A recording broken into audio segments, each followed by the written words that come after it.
दिव्य शक्तियां। मधु और विनोद को बेटी पैदा होती है, लेकिन बेटी पैदा होने के कारण विनोद का मन दुखी हो जाता है। इसलिए वो मधु को बिना बताए बच्ची को पानी में बहा देता है। बहते हुए बच्ची एक गांव के किनारे पहुंच जाती है, जहां के लोग एक ऐसे राक्षस से डरते हैं जिसका आधा शरीर मनुष्य का है और आधा जानवर का। वहां रैमिता नाम की एक औरत उस बच्ची को देख लेती है और पानी से उठा लेती है। ये इतनी सुंदर गुड़िया है, कितना बेरहम होगा वो आदमी जिसने इसे पानी में छोड़ दिया। लगता है भगवान ने इसे मेरे लिए ही भेजा है। रैमिता बच्ची को अपने घर ले आती है और अपने पति नवीन को सब कुछ बता देती है। नवीन कहता है, आज से हम बेटी के भी माँ बाप हो गए हैं। अब इस घर में भी चहल पहल हो जाएगी। अब मेरी गुड़िया का नाम किंजल होगा। रैमिता और नवीन किंजल को अपनी बेटी बनाकर अपने साथ रख लेते हैं। जब रैमिता किंजल के कपड़े बदलती है तो उसकी पीठ पर एक त्रिशूल का निशान देखती है और तुरंत गांव की एक बूढ़ी औरत को बुलाती है और उसे निशान दिखाती है। ये कोई मामूली लड़की नहीं लग रही, इसके अंदर कोई ना कोई दिव्य शक्ति जरूर होगी जो तुम्हें इसके बड़े होने पर पता चलेगी। लगता है ये इस गांव को बचाने के लिए आई है। सालों पहले एक पंडित ने कहा था कि इस गांव को बचाने के लिए एक दिव्य शक्ति आएगी जो इस गांव को राक्षस के प्रकोप से बचा लेगी। ये क्या कह रही हैं आप? मेरी बेटी को इन सब में मत घसीटिए। तुम चिंता क्यों कर रही हो? इसे थोड़ा बड़ा होने दो, फिर तुम सब कुछ खुद ब खुद समझ जाओगी। मुझे समझ में आ गया है, भगवान ने हम दुखियारों के लिए मसीहा भेज दिया है। जो भी है, लेकिन आप ये बात किसी से नहीं कहेंगी। आपको सोहम की कसम है, नहीं तो ये गांव वाले मेरी बच्ची का जीना हराम कर देंगे।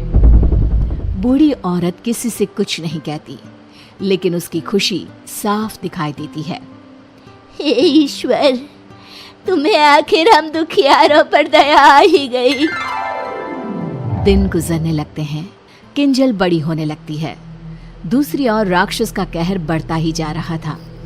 राक्षस रात के अंधेरे में लोगों को उठाकर ले जाता है और दिन को वो लोग मरे हुए पाए जाते हैं। एक दिन बुढ़िया रात को सोहम के पास जाकर कहती है, बेटा, इस गांव को हमें छोड़ देना चाहिए।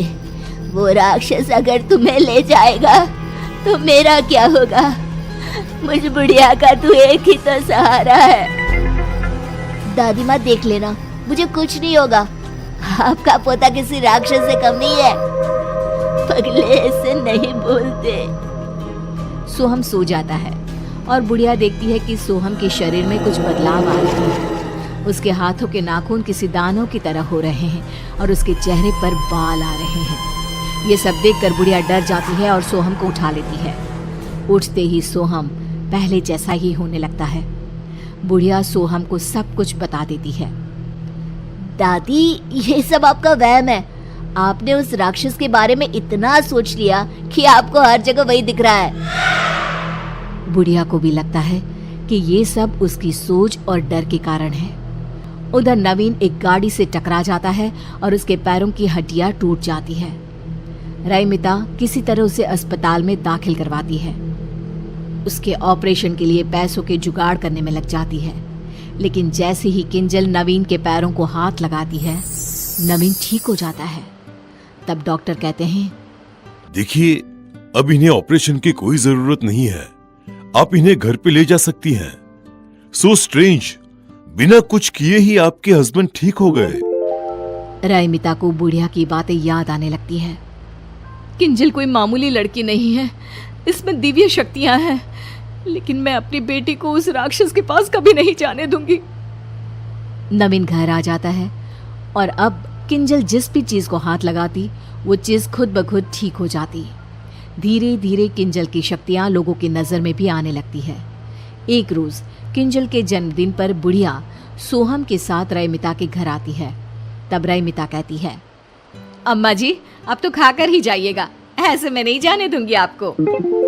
मैं सोच रही थी क्यों ना किंजल का रिश्ता सोहम से तय कर दो तुम, फिर तुम्हारी किंजल तुम्हारे नजर के सामने ही रहेगी। नहीं नहीं, मेरी किंजल शहर जाएगी, उसके लिए शहर से बड़े बड़े रिश्ते आ रहे हैं। बुढ़िया मन ही मन दुखी हो जाती है क्योंकि वो किंजल को अपनी बहू की तरह देख रही थी। खाने में रात होने के कारण रईमिता सोहम और बुढ़िया को अपने घर पर ही रोक लेती है। सोहम और बुढ़िया रईमिता के घर पर ही रुक जाते हैं। आधी रात को जब रईमिता पानी पीने के लिए उठती है तो वो देखती है कि किंजल कमरे में नहीं है। रईमिता तुरंत पूरे घर में देखती है लेकिन किंजल कहीं नहीं मिलती। रईमिता रोने लगती है और नवीन को उठाकर कहती है, हमारी किंजल कहीं नहीं मिल रही है, कहीं उसे वो राक्षस उठाकर ले तो नहीं गया होगा। मैं मर जाऊंगी, मेरी किंजल को कुछ भी हुआ तो। बुरा क्यों सोचती हो? इतने में बुढ़िया आकर कहती है, मेरा सोहम भी नहीं मिल रहा। लगता है दोनों बच्चे उस राक्षस के हत्थे चढ़ गए हैं। चलो उस जंगल की ओर चलते हैं जहाँ वो लोगों को उठाकर ले जाता है। आप दोनों यहीं रहिए, मैं जाता हूँ। अगर वो राक्षस आप दोनों को भी ले गया तो मैं क्या करूँगा? मैं जी कर भी क्या करूँगी, मेरे लिए सब कुछ मेरा पोता ही तो है, मुझे भी ले चलो। तीनों जंगल की ओर जाते हैं लेकिन रास्ते में किंजल और सोहम कहीं दिखाई नहीं देते। बुढ़िया सोहम सोहम चिल्लाती जंगल में चली जाती है और देखती है कि किंजल भाग रही है और राक्षस उसके पीछे है। किंजल, मेरी बच्ची, तुझ में दिव्य शक्तियाँ है, तू इस राक्षस को मार सकती है और मेरे सोहम को बचा सकती है बेटा। मुझे कुछ समझ में नहीं आ रहा दादी माँ। नवीन और रईमिता भी किंजल की आवाज सुनकर जंगल में घुस जाते हैं। रईमिता किंजल के पास चली जाती है और राक्षस गुर्राते हुए तेजी से किंजल की ओर बढ़ने लगता है। मेरी बेटी को छोड़ दे, चाहे मेरी जान ले ले। राक्षस रईमिता को मारने आता है और किंजल अपनी माँ को बचाने के लिए चाकू राक्षस को मार देती है। राक्षस गुर्राने लगता है और जमीन पर गिर जाता है। अब मेरा सोहम भी मिल जाए बस। मैं कहती थी ना रईमिता, किंजल में दिव्य शक्ति है जो इस राक्षस को मार सकती है। राक्षस का शैतानी रूप गायब हो जाता है और वो अपने असली रूप में, जो कि सोहम का है, उसमें आ जाता है। सोहम, इन सब के पीछे तुम थे? नहीं नहीं, ये सोहम नहीं है। सोहम को राक्षस ने अपने वश में कर लिया था। हर 21 साल में वो अपना शरीर बदलता है। इस बार वो सोहम को चुनने वाला था। किंजल, तुम ना होती तो मैं बुढ़िया अपना आखिरी सहारा भी खो देती।